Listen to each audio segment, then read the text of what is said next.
مولانا مکہ میں پیدا ہوتے ہیں، کلکتہ میں پروان چڑھتا ہے، نوجوان ہوتے ہیں، 70 سال کی عمر میں جتنے شعبے انسان کے اندر ہو سکتے ہیں، ہر شعبوں میں نہ کہ صرف دخل بلکہ ہر شعبوں کی اعلیٰ سطح پر پہنچنے والے مولانا آزاد کی شخصیت کو لفظوں میں سمیٹ پانا اور بیان کر پانے کے لیے زبان اور دماغ دونوں پاس ہے، لیکن مجبوری ہے۔ آپ کیسے مولانا کو یاد کرنا چاہتے ہیں؟ وہ مولانا جو ایک اسکالر ہے، دنیاوی اور دینی علم کا بیکر ہے، ہم اسے یاد کریں، یا اس مولانا کو یاد کریں جو ایک ایڈیٹر ہے؟ 12 سال کی عمر میں ایک ساپتاہک المصباح کا ایڈیٹر بن جاتا ہے، 12 سال کی عمر میں پھر الہلال نکلتا ہے۔ میں ان مولانا کو یاد کروں یا ان کو یاد کروں جو انڈین نیشنل کانگریس کے اب تک کے ینگسٹ پریزیڈنٹ ہیں؟ 1923 میں 35 سال کی عمر میں انڈین نیشنل کانگریس کے پریزیڈنٹ، 35 سال ملک آزادی کی طرف جا رہا ہے، ہر طرف لڑائی چھڑی ہوئی ہے، ملک کو آزاد کرانا ہے۔ ایسے میں کانگریس جو ریڑھ کی ہڈی تھی بھارت کی، اس کی قیادت 35 سال کی عمر میں مولانا آزاد کر رہے ہیں، ہم ان کو یاد کریں۔ یا وہ سیاسی بصیرت کا مالک مولانا آزاد جس کے لیے پنڈت مہاتما گاندھی جی کہتے ہیں کہ اگر کوئی بھی فیصلہ ہو اور اس میں مولانا کئی اگر شامل نہیں ہے تو وہ فیصلہ بے معنی ہے۔ وہی فیصلہ ملک کے کام کا ہے جس میں مولانا کا کنٹریبیوشن ہے اور مولانا کی سہمتی۔ جہاں پنڈت جواہر لال نہرو کہتے ہیں کہ میں پولیٹیکل سائنس کا اسٹوڈنٹ تھا، میں برطانیہ گیا، میں نے دنیا میں سیاست کری اور میں سمجھتا تھا کہ میں سیاست کو سمجھنے لگا ہوں تب تک جب تک ہم نے مولانا آزاد سے ملاقات نہیں ہوئی۔ جب ان کی ملاقات مولانا آزاد سے ہوتی ہے، پنڈت نہرو کہتے ہیں مجھے لگتا ہے میں سیاست کا اسٹوڈنٹ ہوں۔ یہ سیاسی بصیرت مولانا آزاد۔ اگر آپ سیاست کی فہرست میں مولانا آزاد کو دیکھتے ہیں تو اس ملک کو بنانے والے گاندھی جی، پنڈت نہرو، بابا بھیم راؤ امبیڈکر اور سردار ولبھ بھائی پٹیل کی کیٹیگری میں مولانا آزاد کھڑے نظر آتے ہیں۔ میں فریڈم فائٹر کی حیثیت سے اگر آپ یاد کریں تو مولانا کے کارناموں پہ کتابیں لکھی گئی۔ اگر ایک اسٹانچ سیکولرزم کا علم بردار مولانا کی جو بات طارق صاحب کہہ کر کے گئے کہ وہ یہ کہہ رہے ہیں کہ اگر آسمان سے فرشتہ اتر جائے اور قطب مینار کی بلندیوں سے یہ کہے کہ 24 گھنٹے میں آزادی دے دیں گے یا مل جائے گی اگر ہندو مسلم کا بٹوارا ہو جائے، تو مولانا ہندو مسلم یکجہتی کے پیروکار بھی ہیں، آزادی کے لیے ایک منٹ ان کی زندگی کا کوشاں ہے۔ ایسے میں مولانا آزادی کو مسترد کرنے کی بات کرتے ہیں، ملتوی کرنے کی بات کرتے ہیں، لیکن ہندو مسلم یکجہتی کے ساتھ پہ آزادی بھی ان کو نہیں تھے۔ یہ ہے مولانا کا سیکولرزم کا مجسمہ۔ مولانا کو اگر میں یہ تو آزادی کے پہلے آزاد ہندوستان کا پہلا وزیر اعظم کے حیثیت سے اگر ہم مولانا کو دیکھنا چاہتے ہیں تو مولانا کے ایک نیا تصور نکل کر کے آتا ہے۔ آزادی کے بعد جس دور سے ہمارا ملک گزر رہا تھا وہ سونے کی چڑیا، بھولے چاول کھانے کے لیے بھوکے مر رہے تھے بھارت کے لوگ۔ ایسے دور میں مستقبل ہندوستان کا سنوارنے کے لیے پنڈت جواہر لال نہرو جی اور مولانا آزاد جیسے لوگوں نے جس ہندوستان کے مستقبل کی بنیاد ڈالی ہے، آج اس کی وجہ ہے کہ ہندوستان کم سے کم ان ممالک میں کھڑا ہے جو یہ کہا جاتا ہے کہ یہ ایک طرف یافتہ ملک بننے کا پوٹینشیل رکھتا ہے۔ اگر اس کا کریڈٹ پنڈت نہرو کو جاتا ہے، مولانا آزاد کو جاتا ہے۔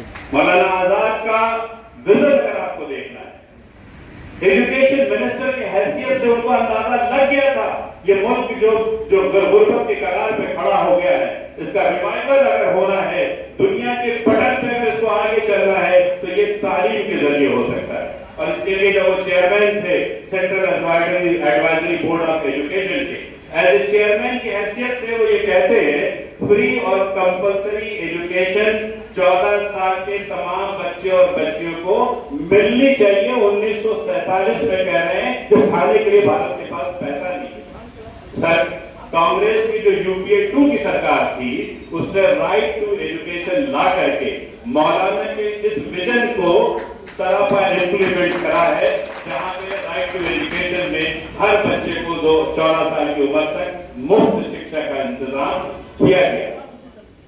मौलाना आजाद की गर्ल्स चाइल्ड की एजुकेशन, पुअर रूरल, कैसे देहात के लोग एजुकेशन से जुड़े, कैसे लड़कियां एजुकेशन से जुड़े, उसके बारे में पूरा खाका तैयार करा। मौलाना आजाद के विजन को अगर आगे समझना है तो 16 जनवरी 1948 की ऑल इंडिया एजुकेशन को आपको कॉन्फ्रेंस को याद करना पड़ेगा, जिसमें मौलाना आजाद ने ये कहा था कि we must not forget for a second, for a moment, it is birthright of every individual to receive at least basic education, without which he cannot fully discharge his duty as a citizen. Basic तालीम अगर लोगों को नहीं मिली तो आप citizen भी अच्छे बना नहीं सकते हैं। आपको अच्छे सिटीजन पैदा करने हैं तो बेसिक तालीम देना पड़ेगा, और ये बर्थराइट है सारे इंडियंस का, ये मौलाना का विजन था। अगर मौलाना की इस विजन को एक तरीके से अगर हम सिर्फ ये देख लें कि ये सिर्फ उनका विजन या सोच नहीं था, उन्होंने इसको करके कैसे दिखलाया है, मैं आपको रीड आउट कर देता हूँ 2-4 चीजें। आपको हैरत होगी, एक तरफ मौलाना की शख्सियत है, टोपी है, दाढ़ी है, हर जगह अरबी से शुरुआत है। ये मौलाना है, मदरसे से फारिग है। जब वो हिंदुस्तान के मुस्तकबिल की बुनियाद एज वजीर तालीम रख रहे हैं तो क्या करा है उन्होंने, सुनिए। IIT Kharagpur, university grant commission UGC, council for scientific and industrial research CSIR, Indian council for cultural relation ICCR, Indian institute of science Bangalore में है, national institute of basic education, central bureau of text book research, national board of audio and visual education, Hindi शिक्षा समिति मौलाना की then है, संगीत नाटक academy मौलाना की then है, ललित कला एकेडमी मौलाना की देन है, साहित्य एकेडमी मौलाना की देन है। आप गिनते चले जाइए और मौलाना ने वो तमाम पायदान तैयार किए जिसपे आज भारत खड़ा है। मैं अपनी बात को खत्म करता हूँ। मौलाना की आखिरी सोच जो मैं आपके सामने रखना चाहता हूँ कि I am proud of being an Indian. I am part of the invisible unity that is Indian nationality. I am indispensable to this noble edifice, and without me this splendid structure is incomplete. I am an essential element which has gone to build India. I can never surrender this claim. इसका अगर मैं जुज़ निकालूं तो मौलाना 3 बातें कर रहे हैं। एक, एजुकेशन के थ्रू रिवाइवल, उसमें गर्ल्स की एजुकेशन को इंपॉर्टेंस दे रहे हैं, और तीसरा ये कह रहे हैं कौमी यकजहती पे कोई कॉम्प्रोमाइज हम नहीं करेंगे, हम ही इंडिया हैं, हम इंडिया के मेहमान नहीं हैं, हम बाई चॉइस इंडियन हैं। हमारे पास ऑप्शन था 1947 में पाकिस्तान में चले जाने का, लेकिन हमारी मोहब्बत किसी और से बहुत ज्यादा है, क्योंकि ऑप्शन रहते हुए भी हमने इस जमीन के साथ में मिटना अपना ऑप्शन तय किया है। इसलिए हम यहाँ के किराएदार या मेहमान नहीं है, हम बुनियाद है। क्लैरिटी हो जानी चाहिए। मौलाना की दूसरी बात, मॉडर्न एजुकेशन पे जो मौलाना ने बात रखी थी प्रगति जी, उनका तस्वुर सोचिए तो उस वक्त 10% बजट की एडवोकेसी करी थी कि एजुकेशन में 10% बजट होना चाहिए। अगर बाद की सरकारों ने 10% कर लिया होता तो आज भारत दुनिया की पटल पे तरक्की याफ्ता मुल्क होता, तरक्की पजीर मुल्क नहीं होता। बदकिस्मती ये रही है कि 6% से ऊपर एजुकेशन पे हम नहीं जा पाए, और मौजूदा गवर्नमेंट पिछले 7 साल से अगर हम उसका एवरेज बजट निकालते हैं 2.88%, 3% भी नहीं है।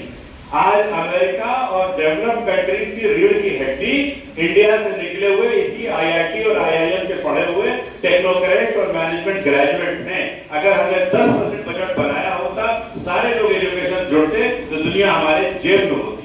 आज बहुत सख्त जरूरत है, जब हमारा मुल्क नौजवान मुल्क है, 65% आबादी 35 साल से नीचे है, ऐसे सूरत हाल में अगर मुल्क को एजुकेशन बजट मौलाना के तर्ज अमल में बढ़ा के 10% करके हमने संभाल दिया तो हमारा मुल्क दुनिया का सबसे काबिल और दुनिया का लीडरशिप रखने वाला मुल्क होगा।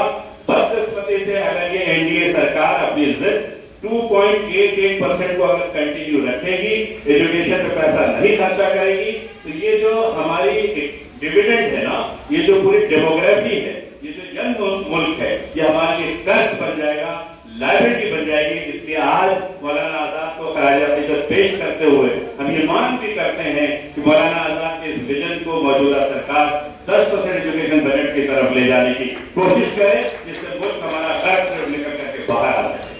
दूसरी बात जो मौलाना ने पोस्ट की थी वो गर्ल चाइल्ड पे की। आज मुझे खुशी है कि ऑल इंडिया कांग्रेस कमेटी की जनरल सेक्रेटरी माननीय प्रियंका गांधी जी ने पिछले 1 महीने से हिंदुस्तान का दिल है उत्तर प्रदेश तरक्की कर गया तो इंडिया तरक्की कर जाएगा। जब तक कांग्रेस की सरकार में सियासत नहीं करना चाहता हूं, 1980-90 के दशक में उत्तर प्रदेश भारत के टॉप 5 सूबे में हुआ करता था और आज बॉटम 5 के सूबे में अलग अलग पैरामीटर में उत्तर प्रदेश दिखलाई दे रहा है। 32 साल में हमने जो रिलीजन और कास्ट की राजनीति पे उत्तर प्रदेश में झोंका तो उत्तर प्रदेश गर्द चला गया है। हमारा हक है इस सूबे को फिर से दोबारा उठाएं। उम्मीद की किरण दिखलाई दे रही है हमको प्रियंका गांधी जी, जिन्होंने औरतों को 40% टिकट देकर के लड़कियों को जो चीजें अनाउंस करी, मैं पार्टी की बात नहीं करना चाहता हूँ, लेकिन एक चीजें जो आज कर रही हैं कि मौलाना के उसी ख्वाब को शर्मिंदा ताबीर करने की कोशिश है जिसमें लड़कियों को एम्पावर करके उत्तर प्रदेश का एम्पावरमेंट और भारत का एम्पावरमेंट हो सकता है। आखिरी बात, जो कौमी यकजहती की बात की थी, आज ऑल इंडिया कौमी तंजीम तारिक अनवर साहब की सदारत, उनकी क़यादत में इस वक्त जिस वक्त आपकी राइट विंगर पॉलिटिक्स अपने उरूज पे है, फिरका परस्ती अपने उरूज पे है, ऐसे वक्त में ये मर्द मुजाहिद का काम है कि आप जम करके नफरत छोड़ो और भारत जोड़ो का जो कारवां ये चल रहा है, सलाम तहसीन काबिल तहसीन है आपका ये काम, आपकी ये क़यादत। हम सब जितना जोड़े और जितना इस पर काम करें उतना कम है और यही जो भारत जोड़ो और नफरत छोड़ो का कारवां है, यही मौलाना आजाद की जो तीसरी बात थी कि कौमी यकजहती पे आजादी भी मंजूर नहीं है, ये उनके ख्वाब को शर्मिंदा साबित करना और उनको खराज अकीदत पेश करना होगा। मैं शुक्रगुजार हूँ ऑल इंडिया कौमी तंजीम का, जिन्होंने ये मौका दिया कि हम अपनी चंद बातें मौलाना को लेकर के और मौजूदा हालात को लेकर के आपके बीच में रख सकूं। मैं बिलखुसूस मोहम्मद अहमद साहब का, जिनकी कोशिशें रहती हैं कि लोग इकट्ठा हों और किसी तरीके से बातें हो, सेमिनार हो, बातें एक्सचेंज हो और फिर इस पर हम अमली जामा पहना सकें। बहुत बहुत शुक्रिया। हिंदुस्तान जिंदाबाद।